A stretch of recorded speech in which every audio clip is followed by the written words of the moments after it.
menyapa, berjalan bersama. Jaksa menyapa, ada di tengah Anda. Sesaat lagi Anda mendengarkan dialog Jaksa Menyapa, kerjasama LPP RRI dengan Kejaksaan Republik Indonesia. Jaksa menyapa, sahabat kita semua. Optimalisasi tugas dan fungsi kejaksaan untuk mendukung prioritas pembangunan nasional di Kendal. Pagi hari ini kami hadirkan untuk Anda pendengar dialog interaktif Jaksa Menyapa dari kantor RRI Semarang bersama Kejaksaan Negeri Kendal. Saya sapa terlebih dahulu ada 3 narasumber yang sudah hadir di sini satu persatu ya. Selamat pagi Kepala Kejaksaan Negeri Kendal, Ibu Erni Veronica Maramba SHM Hum. Selamat pagi Bu Erni. Selamat pagi Mbak. Kabar baik sehat ya Bu Erni? Baik, sehat. Sebelumnya luar saya biasa. ucapkan terlebih dahulu selamat Hari Ibu Bu Erni. Semoga selalu makasih. sehat kepada seluruh. Selamat Hari Ibu juga buat Mbak. Terima kasih. Oke, di sebelah Bu Erni, Kasih Perdata Tata Usaha Negara, Pak Baladika Surungpati SHMH. Pak Dika, selamat pagi. Selamat pagi Mbak. Nah, kurang deket tadi, Oke. jadi kurang jelas suaranya. Apa kabar? Sehat? Alhamdulillah sehat. Pak Dika sehat ya? Alhamdulillah sehat. Perjalanan selalu. dari sana ke sini macet tidak tadi Pak Dika? Enggak, karena kebetulan domisili saya di sini Mbak. Oh, di Semarang. Oke. Oke, baik. Saya bergeser kembali. Ada Kasih Intelijen Pak Langgeng Prabowo SH. Pak Bowo, selamat pagi. Selamat pagi Kak, salam sehat selalu. Terima kasih, kabar baik, sehat semuanya. Senyum sapa pagi hari ini sudah menemani pendengar Pro 1 Semarang. Oke, line telepon nanti saya buka pendengar di 0248316686 atau pesan singkat dan WhatsApp di 0816666886. Tapi saya penasaran sebetulnya, bagaimana kejaksaan ini bisa juga mendukung prioritas pembangunan nasional? Oke. Gimana, Bu Erni? Silakan. Iya. Jadi saya ingin menyampaikan dulu latar belakang kenapa kami memilih juga tema ini. Iya, silakan. Pertama ini juga akhir tahun, jadi semacam refleksi dari pelaksanaan tugas fungsi kami, sehingga ini juga menjadi satu komitmen bagi kami untuk apa yang kami lakukan itu termasuk mendukung pembangunan di Kabupaten Kendal. Karena apa? Pertama, dasar hukumnya berdasarkan perubahan Undang-Undang Kejaksaan nomor 11 tahun 2001 disebutkan bahwa kejaksaan melaksanakan atau menciptakan kondisi yang mendukung dan mengamankan pelaksanaan pembangunan. Jadi itu salah satu tugas kewenangan yang diberikan, yang diamanahkan undang-undang kepada kejaksaan. Dan tentunya ini berkaitan dengan lembaga kejaksaan sebagai lembaga penegak hukum, bahwa di dalamnya tujuan penegakan hukum itu ada 3. Selain memberikan kepastian hukum, juga memberikan keadilan dan kemanfaatan. Jadi di dalam penegakan hukum selain bersifat penindakan, tetapi yang terutama juga itu adalah pencegahan. Dan saya selalu membawa tagline yaitu corruption eradication start with prevention.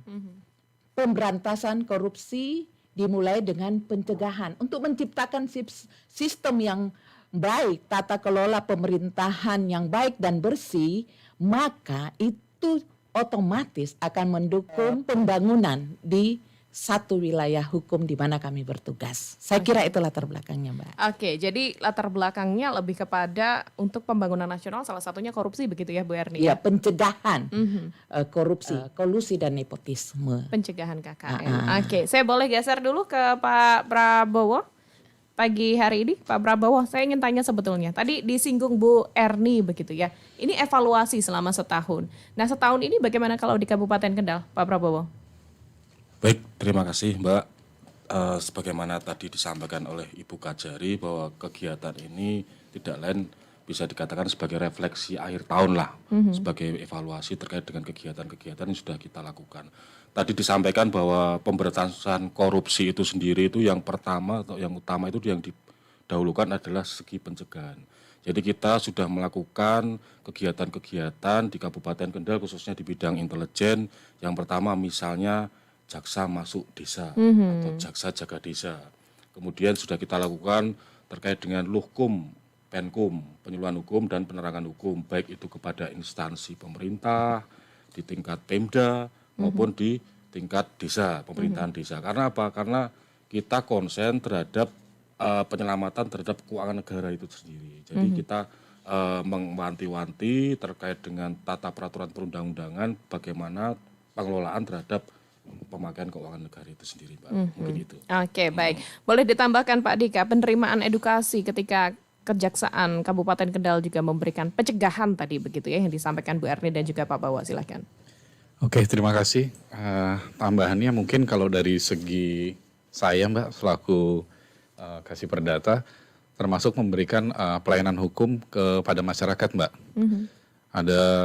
Kita bisa juga turun ke lapangan, misalnya kita mengunjungi desa-desa atau kita mendapatkan undangan dari pemerintah daerah terkait pelayanan hukum kepada masyarakat untuk mengedukasi masyarakat apa-apa yang bisa dilakukan dan apa-apa yang tidak boleh dilakukan terkait salah satu edukasi terkait pencegahan tindak pidana korupsi dan memberikan masukan-masukan kepada masyarakat untuk selalu mematuhi aturan-aturan hukum itu sebagaimana mestinya. Mungkin kurang lebih seperti itu dari saya. Baik, terima kasih. Saya ke Bu Erni kembali. Kita boleh menyinggung 7 prioritas pembangunan, strategis prioritas. Kalau di Kabupaten Kendal sendiri, gimana untuk strategi prioritas pembangunannya, Bu Erni? Tentunya kita akan mencari tahu apa sih yang menjadi prioritas pembangunan nasional di Kabupaten Kendal yang kemudian ketika kami masuk, kami melihat ada 4 pilar pembangunan yang akan dijalankan oleh Bupati Kendal saat ini. Handal, unggul, makmur, dan berkeadilan. Nah, kalau itu menjadi 4 pilar visi misi Kabupaten Kendal saat ini dan ada prioritas di dalamnya, mungkin salah satu yang menjadi optimalisasi tugas fungsi kami dalam waktu dekat yang disebutkan sebagai prioritas pembangunan nasional di Kabupaten Kendal itu yang dilaksanakan langsung oleh APBD Kabupaten Kendal adalah akan dilaksanakan pembangunan pasar Weleri dan itu juga pastinya sesuai dengan yang menjadi fokus pembangunan nasional tahun 2023 berdasarkan RKP tahun 2023 yang sudah dikeluarkan pemerintah pusat. Nah, itu salah satunya di dalamnya. Apa fungsi kami? Kami dalam hal ini kalau itu menjadi proyek strategis daerah pemerintah Kabupaten Kendal, maka kami bisa memberikan di dalamnya yaitu pengamanan proyek strategis berdasarkan terlebih dahulu dikeluarkan penetapan atau ketetapan dari Bupati Kendal bahwa itu sebagai proyek strategis. Kami juga bisa memberikan dalam hal ini tusi dari kejaksaan dari bidang datun yaitu pendampingan hukum, pendapat hukum, pertimbangan hukum sehingga itu semua akan memastikan apa yang menjadi program strategis dari pemerintahan Kabupaten Kendal akan tercapai. Akan tercapai karena kami mendampingi dan tentunya dalam hal ini kami juga harus memastikan bahwa di dalamnya kami akan memitigasi resiko dan memastikan tidak ada benturan kepentingan, konflik of interest ketika kami melakukan tusi-tusi tersebut. Ini contohnya, bahwa pasti setiap daerah mempunyai prioritas pembangunan nasional yang dikerjakan di kewilayahannya. Salah satunya juga yang saya lihat bahwa pemerintah Kabupaten Kendal concern dengan wisata, UMKM, dan juga pembangunan SDM itu menjadi bagian kami. Kalau SDM ada kegiatan jaksa masuk sekolah, itu tusinya kasih intel, jaksa masuk sekolah, banyak yang bisa dilakukan dalam hal ini. Saya kira itu gambarannya, Mbak. Oke, saya langsung ke Pak Dika. Tadi sudah disinggung ya oleh Bu Erni bahwa ada beberapa hal seperti pendampingan hukum yang memang sudah disampaikan Bu Erni. Boleh dilengkapi beberapa waktu ini prioritasnya atau mungkin perhatiannya kemana untuk pendampingan hukum, Pak Dika? Sebenarnya gini Mbak, saya bicara dari pengertian pendampingan hukum dulu ya.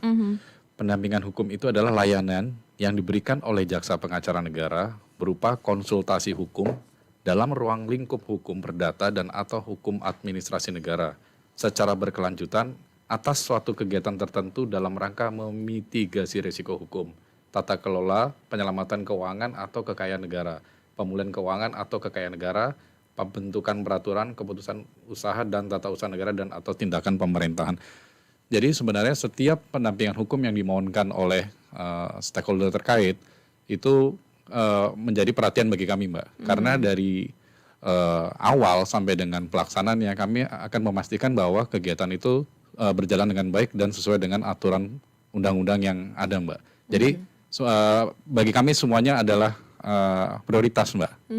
Jadi kami akan concern ke situ, Mbak. Jadi kami tidak pilih-pilih, Mbak. Karena semuanya atas dasar permohonan dan itu akan kami lakukan dengan sebaik-baiknya, Mbak, sampai dengan selesai. Begitu, Oke, Mbak. saya beralih juga ke Pak Prabowo, tadi disinggung juga ada jaksa masuk sekolah begitu ya. Tapi adik-adik, siswa-siswi atau mungkin masyarakat menerima program-program ini seperti apa, Pak Bowo? Baik, terima kasih, Pak. Jadi memang kegiatan intelijen itu diantaranya adalah tugas pokok fungsinya adalah meningkatkan kesadaran hukum masyarakat.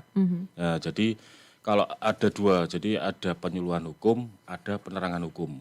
Kalau penyuluhan hukum itu sendiri bisa misalnya tadi disampaikan oleh Bu Kajari, jaksa masuk sekolah, misalnya jaksa masuk pesantren, bisa jaksa masuk kampus. Nah, jadi kita mengedukasi sedini mungkin terkait dengan peraturan-peraturan perundangan yang berlaku, bagaimana untuk menghindari hukuman. Jadi dalam penyuluhan hukum itu sendiri kita ada tagline tersendiri, Mbak. Nah, jadi tagline-nya kenali hukum, jauhkan hukuman. Nah, jadi kita menyasar ke memang istilahnya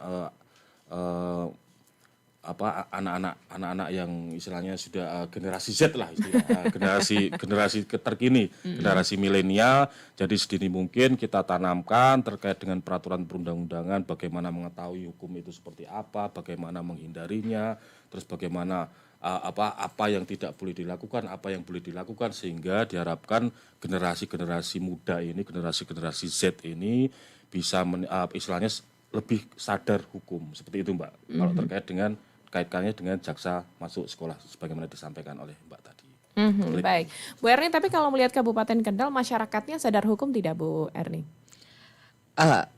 Jadi sadar hukum itu harus menjadi tugas dan tanggung jawab seluruh stakeholder. Betul. Bukan hanya menjadi tugas dari pemerintah kabupaten, tapi di dalamnya ini harus didukung dan dari seperti kami lembaga kejaksaan Kejari Kendal dalam hal ini yang seperti tadi disampaikan oleh Kasih Intel melakukan untuk meningkatkan kesadaran hukum masyarakat. Dan inilah yang terus-menerus harus dikerjakan, tidak bisa stagnan. Betul. Karena bagaimanapun juga kalau dibilang kesadaran hukumnya tinggi, kalau misalnya ada satu negara yang tidak punya polisi, nah itu tidak bisa kita samakan dengan kondisi di negara kita. Pasti ada juga kriminalitas di dalamnya. Betul. Tetapi bagaimana kita menyampaikan kepada masyarakat, di situ ada hukum yang mengatur tatanan kehidupan bermasyarakat itu. Oke, baik. Setelah ini saya akan buka line telepon Bu Erni, Pak Bowo dan juga Pak Dika kepada seluruh pendengar yang ingin menanyakan, ngobrol langsung juga boleh. Saya akan bacakan beberapa WhatsApp yang masuk pada kesempatan pagi hari ini dari Pak Agus di Pati ini ya. Bagaimana memastikan lingkungan kejaksaan sendiri anti korupsi? Kalau selalu juga memberikan edukasi kepada masyarakat, seharusnya kejaksaan juga anti korupsi. Nah, Bu Erni ini dari Pak Agus di Pati, silahkan. Iya, jadi kami pasti harus memastikan bahwa kejaksaan selaku satuan kerja yang saya pimpin itu memang harus benar-benar menerapkan, mengimplementasikan yang namanya anti korupsi. Dan itu yang sudah kami lakukan. Jadi pastinya perintah itu harus ada, menciptakan sistem bahwa untuk seluruh personel mulai dari layanan kepada masyarakat, pelaksanaan tugas, di dalamnya tidak ada praktek-praktek KKN. Dan juga tidak ada yang namanya transaksional. Saya kasih contoh, untuk penanganan perkara tindak pidana umum, penanganan misalnya lit, dik dan sebagainya, itu harus selalu dilengkapi dengan namanya akta waskat, akta pengawasan melekat, dan si pelaksana tugas dalam hal ini jaksa termasuk pencairan anggaran harus memastikan bahwa mereka sudah melaksanakan sesuai dengan tugas, sesuai dengan regulasi SOP. Mereka sudah menyatakan bahwa tidak ada praktek KKN, tidak ada benturan kepentingan. Itulah tugas saya memastikan personel Kejaksaan Negeri Kendal tidak melakukan praktek-praktek KKN dan anti korupsi. Dari yang paling kecil ya, Iya, Bu Erni ya. ya. Tapi ada inovasi program KRAH ini yang Bu Erni canangkan di Kejaksaan Negeri Kendal. Iya, ada. Jadi begitu saya masuk, tentunya saya menyampaikan satu platform untuk seluruh personel. Jadi kami bukan hanya keluar mendukung jalannya roda pemerintahan di wilayah hukum, tetapi termasuk di internal. Saya mengeluarkan satu tagline, slogan untuk seluruh personel Kejaksaan Negeri Kendal adalah top andal, yaitu satu T-nya tangguh, O-nya optimal, P-nya profesional, amanah, N-nya nurani, D-nya dedikasi, A-nya akuntabel, dan L-nya lugas. Ini dulu jadi semacam good values yang harus melekat di antara personil kami, dan sebenarnya bidang di kejaksaan itu bukan hanya Intel dan Datun. Ada tugas-tugas, ada bidang-bidang lainnya, misalnya di Pidum, ada tersedia Omah Handal, dan di dalamnya itu kami mendorong apabila ada pertikaian atau masalah hukum pidana yang sifatnya ringan, yang semuanya tidak harus dilaporkan ke pihak berwajib, tapi bisa kita mengedepankan musyawarah, itu bisa diselesaikan. Jadi masalah remeh-temeh tidak usah semuanya dilaporkan ke pihak yang berwenang, dan inilah salah satu bentuk mengedukasi masyarakat sehingga mereka mengedepankan yang namanya musyawarah, mendamaikan, karena kita jadikan penindakan itu sebagai ultimum remedium, upaya yang terakhir. Nah, itu seperti itu, Mas. Jadi pencegahan dulu Ya. yang paling kecil, nanti kalau memang sudah tidak bisa diatasi baru ada Ya. penegakan hukum begitu ya. Kalau untuk kejaksaan ada yang regulasi perja SOP kami tentang kriteria yang bisa di-RJ-kan menggunakan keadilan restoratif, memulihkan kembali apa yang terjadi di antara para pihak itu dengan rasa maaf dari pihak pelapor atau korban, dan kemudian itu dikembalikan kepada keadaan semula. Ada juga namanya keadilan korektif dan sebagainya. Ini boleh saya bacakan WhatsApp lagi Ya, ya, Bu Erni ya, Pak Bowo dan juga Pak Dika. Dari Pak Yanto di Semarang, saya ingin tahu sebetulnya kalau dari kejaksaan itu ada pendampingan hukum kepada masyarakat atau tidak. Nah, ini siapa yang mau jawab? Pak Dika? Boleh? Silakan. Mas Dika. Ya, terima kasih Bu. Pendampingan hukum itu diberikan atas dasar permohonan, Bu. Biasanya permohonan dari stakeholder, dalam hal ini pemerintah daerah atau BUMD ataupun BUMN. Kalau pendampingan hukum kepada masyarakat itu sementara karena aturannya memang dari kejaksaan seperti itu, Bu, jadi belum bisa diberikan belum kepada ada, masyarakat ya. ya. Kepada masyarakat saya tambahkan, Mbak. Jadi itu lebih kepada konsultasi hukum gratis atau pelayanan hukum tadi yang secara gratis kepada masyarakat. Dalam hal ini bukan pendampingan hukum seperti yang kepada stakeholder yang mengajukan permohonan. Nah, kalau pelayanan hukum gratis itu ada medianya lewat WhatsApp ada ya. Kemudian boleh on the spot kepada tempat-tempat tertentu seperti tadi yang disampaikan Mas Dika, Kasih Datun ketika kami melakukan kunjungan melaksanakan jaksa masuk desa. Kemudian di situ disediakan meja-meja untuk masyarakat datang melakukan konsultasi hukum gratis. Mungkin saya ingin nambahkan inovasi Boleh, silakan. program, Mbak, boleh ya. Jadi kami gini, jadi namanya prioritas pembangunan nasional itu pasti utamanya kalau di tahun 2022 itu pemulihan ekonomi dan reformasi struktural. Nah, di dalamnya kami melakukan optimalisasi tusi, misalnya kemarin karena dampak inflasi itu kemudian harus dilakukan pemulihan ekonomi, ada pendampingan hukum yang dilakukan kepada beberapa OPD yang mengajukan, misalnya pemberian BLT ya Mas ya, ada pupuk organik, kemudian juga BLT kepada para nelayan ketika itu, contohnya seperti itu.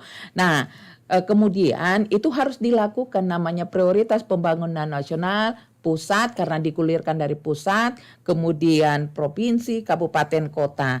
Nah, saya ingin menunjukkan karena saya menyatakan bahwa ada optimalisasi tugas dan fungsi dari kejaksaan, kami ingin menyampaikan bahwa ada beberapa hal yang berdasarkan RKP pemerintah untuk tahun 2023 di dalamnya. Saya ingin menyampaikan sedikit di sini tema RKP 2023 yaitu peningkatan produktivitas untuk transformasi ekonomi yang inklusif dan berkelanjutan dalam 7 prioritas nasional. Jadi misalnya apa? Penghapusan kemiskinan ekstrem. Jadi dalam hal ini transformasi ekonomi yang inklusif dan berkelanjutan, kami ada satu inovasi program dengan melakukan pemetaan di Kabupaten Kendal, yaitu dengan adanya 266 desa, dan untuk meningkatkan produktivitas di desa ada namanya Bun Desa. Nah, Bun Desa inilah kemudian kami akan dorong untuk dilakukan apa yang bisa kami lakukan di sini. Kami menyatakan satu komitmen bahwa Kejari Kendal melakukan program Adiaksa Peduli pemberdayaan Bun Desa karena kita akan secara berkolaborasi melakukan peningkatan kapasitas usaha Bun Desa dan ada juga namanya Bun Desa Bersama yang merupakan transformasi dari UPK XPNPN menjadi Bundes Bersama. Nah, itu ada cukup omset mereka yang sebelumnya itu memang mereka menjangkau perempuan atau ibu-ibu untuk meminjam ke UPK ini dan ini tentunya tepat di Hari Ibu. Betul. Bahwa kemudian selain menjangkau ibu-ibu supaya mereka punya kemampuan ekonomi, meningkatkan pendapatan dan itu kemudian membuka usaha-usaha lain dari Bundesma tersebut dan ini kami harapkan di tahun 2023 kami akan lebih in charge untuk melakukan program Adiaksa Peduli pemberdayaan Bun Desa tersebut. Oke, baik. Bu Erni, Pak Bowo dan juga Pak Dika sudah ada telepon yang masuk. Kita sapa dulu dari Pak Abraham di Semarang. Selamat pagi. Selamat pagi. Iya, Pagi, Pak silakan. Abraham. Dengan Bu Erni, Pak Dika dan juga Pak Bowo. Apa yang ditanyakan? Iya, menarik tadi yang disampaikan yang oleh jajaran kejaksaan ya, Pak ya. Kejaksaan Jadi Kendal ya. kaitannya dengan kejaksaan dalam optimalisasi mendukung prioritas pembangunan nasional. Ini kan kaitannya dengan program pemulihan ekonomi nasional nih. Ini kejaksaan sejauh mana sih dalam mendampingi program PEN ini Oke. dengan baik agar tidak ada kesan bagi-bagi proyek begitu kalau di daerah. Gimana ya? Baik, itu saja Pak Abraham. Iya. Oke, baik. Terima kasih, selamat pagi. Terima kasih. Pagi. Ya, Bu Erni, jangan ada kesan bagi-bagi proyek dari Pak Abraham ini, silahkan. Ya, ya memang harusnya seperti itu prinsipnya. Jadi kami juga harus memastikan bahwa ketika misalnya satu contoh dalam rangka PEN dampak inflasi memberikan bantuan kepada Gapoktan pupuk organik. Itu karena nilai nominalnya 4 miliar, tapi kan itu ada e-katalog.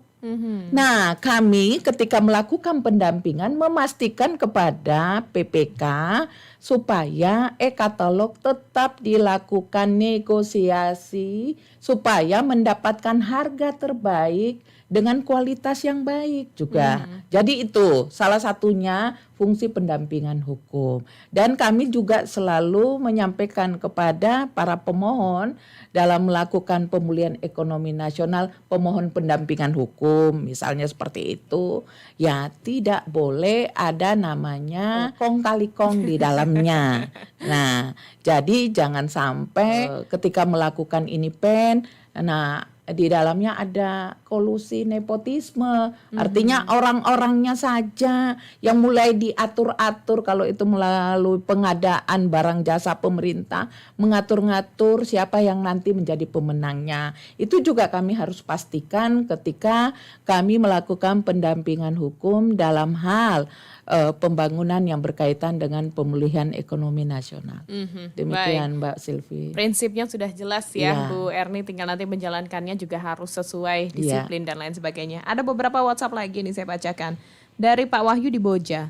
Kalau dulu ada TP4D untuk mengawal proyek strategis nasional. Untuk sekarang bagaimana Kejaksaan berperan untuk program pembangunan? Mau yang menjawab siapa? Bu Erni? Kasih intel aja. Oke. Pak Bowo silakan. Ujungnya di situ dulu. Baik, terima kasih Mbak. Tadi disampaikan ada pertanyaan via WhatsApp ya dari Pak Wahyu di Boja terkait dengan kalau dulu ada yang namanya tim TP4D, tim Betul. pengawalan pengamanan pembangunan daerah. Jadi terkait dengan hal tersebut, tim yang TP4D itu sebenarnya ada tapi sudah bertransformasi. Nah, seperti itu. Jadi tadi disampaikan oleh Bu Kajari sebagaimana berdasarkan Undang-Undang Nomor 11 Tahun 2021 tentang perubahan atas Undang-Undang Nomor RI Nomor 16 Tahun 2004 tentang Kejaksaan. Ini khusus di institusi intelijen ya, karena TP4D itu kan leading sektornya di bidang intelijen. Nah, dari bahwa intelijen di Kejaksaan itu adalah intelijen penegakan hukum. Yang pertama itu yang berwenang, yang pertama ya melakukan lead PAMGAL, jelas itu.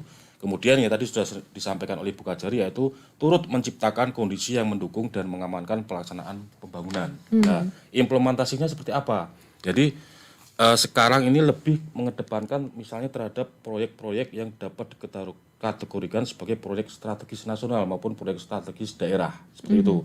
Jadi misalnya ada permohonan tadi sudah disampaikan bahwa misalnya ada pembangunan yang istilahnya yang menyangkut hajat hidup orang banyak, misalnya pembangunan pasar misalnya, kan itu berpengaruh terhadap perekonomian luas. Nah, makanya itu termasuk kategori sebagai proyek strategis daerah. Nah, itu bisa dilakukan Walpam, yaitu pengawalan dan pengamanan. Jadi kalau dulu TP4D, tim pengawalan pembangunan, sekarang namanya adalah tim Walpam atau PPS, pengamanan pembangunan strategis. Baik itu nasional maupun daerah itu sendiri. Itu mungkin Mbak transformasinya. Oke, transformasinya seperti itu ya. Ada WhatsApp lagi sebelum nanti kita closing statement di kesempatan pagi hari ini dari Mas Rizky atau Pak Rizky di Semarang. Selamat Hari Ibu. Kasus kekerasan terhadap perempuan kan tinggi. Mohon Kejaksaan ikut sosialisasi tentang kekerasan terhadap perempuan karena banyak korban yang takut jika melapor. Bu Erni silakan. Oke. Memang berkaitan dengan Hari Ibu. Jadi kami juga mau menyampaikan kepada masyarakat bahwa Kejaksaan punya satu SOP, dikeluarkan regulasi Perja tentang memberikan akses perlindungan kepada perempuan dan anak. Jadi kami harus memenuhi hal-hal tersebut. Bahkan setiap satuan kerja kejaksaan harus punya jaksa anak. Nah, apa yang bisa kami pastikan bahwa selain mereka sebagai korban, ini juga harus jadi begini, akses perlindungan terhadap perempuan dan anak itu kami setiap ada kasus, karena ini kan awalnya kan dari penyidik penyidik Polri, dan kalau itu sampai kepada kami, itulah kemudian yang kami memastikan seluruh proses hukum terhadap perempuan atau anak yang sebagai korban itu yang kami pastikan mereka mendapatkan rasa keadilan. Dan tentunya kalau misalnya takut melaporkan, ada lembaga-lembaga yang bisa mendampingi pihak korban. Jadi jangan takut, dan kemudian itu juga bisa, kami punya hotline yang bisa diketahui oleh masyarakat. Apakah ada persoalan seperti itu, kami bisa juga turut mendukung korban tersebut untuk memastikan mereka mendapatkan akses keadilan terhadap perempuan dan anak. Tetapi juga Mbak Silvi, kita harus mengetahui bahwa terkadang juga anak itu sebagai pelaku. Nah ini dalam pandangan hukum itu disebut ABH atau anak berhadapan dengan hukum, baik itu mereka sebagai pelaku, korban, dan maupun sebagai saksi. Karena ada satu proses prosedural tersendiri buat mereka. Demikian, Mbak. Tapi selama ini sudah ada yang melakukan konsultasi kah di wilayah Kendal, Bu Erni? Lebih banyak yang kami lakukan itu adalah ketika melakukan dalam hal adanya berkas perkara yang masuk, di dalamnya ada korban. Dan kami melakukan expose perkara dan disebutkan ada 2 korban terhadap anak yang dilakukan persetubuhan. Dan itu saya sudah menegaskan kepada jaksa yang kebetulan juga perempuan harus memastikan kita bisa memberikan rasa keadilan melalui proses hukum yang dijalankan nantinya ini. Karena ini baru SPDP-nya. Oke, kita masih ada waktu 3 menit. Saya bagi 1 menit ya yang ingin disampaikan kepada pendengar yang dari tadi kita rangkum belum ada atau belum tersinggung ini, Bu Erni. Terlebih dahulu 1 menit silakan. Oh ya, jadi tentunya sesuai dengan apa yang kita bahas tadi, bahwa kami melakukan optimalisasi tugas fungsi kejaksaan dari seluruh bidang. Kami juga harus memastikan secara internal bahwa kami ketika melakukan optimalisasi tugas dan fungsi itu, kami juga siap dan tentunya kami ingin memberikan bahwa masyarakat harus ada public trust terhadap kejaksaan. Iya.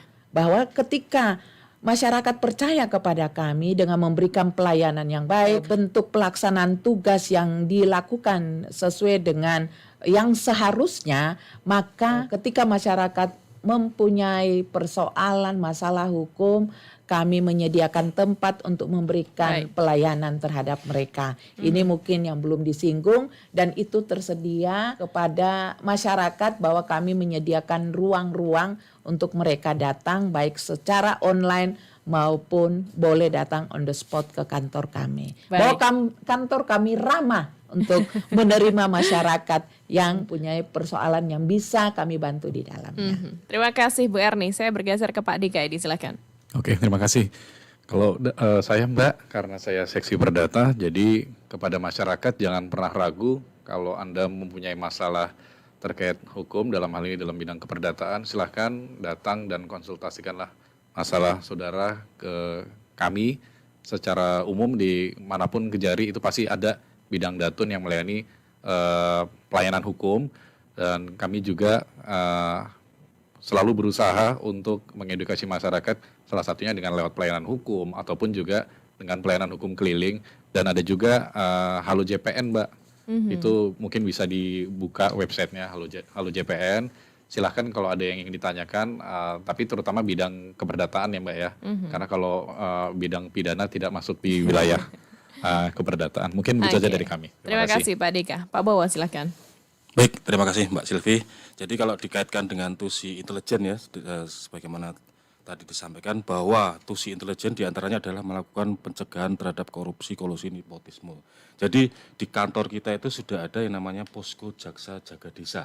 Nah sudah kita dirikan, monggo. Jadi misalnya ada masyarakat, terutama di pemerintahan desa yang ingin berkonsultasi terkait apapun, apakah itu terkait penyelenggaraan pemerintahan di tingkat desa, bisa langsung datang ke kantor kami di posko jaksa jaga desa. Kemudian gini Mbak, sebagai closing statement bahwa terkait karena tusi intelijen di antaranya adalah menindaklanjuti terkait laporan-laporan yang ada dalam masyarakat.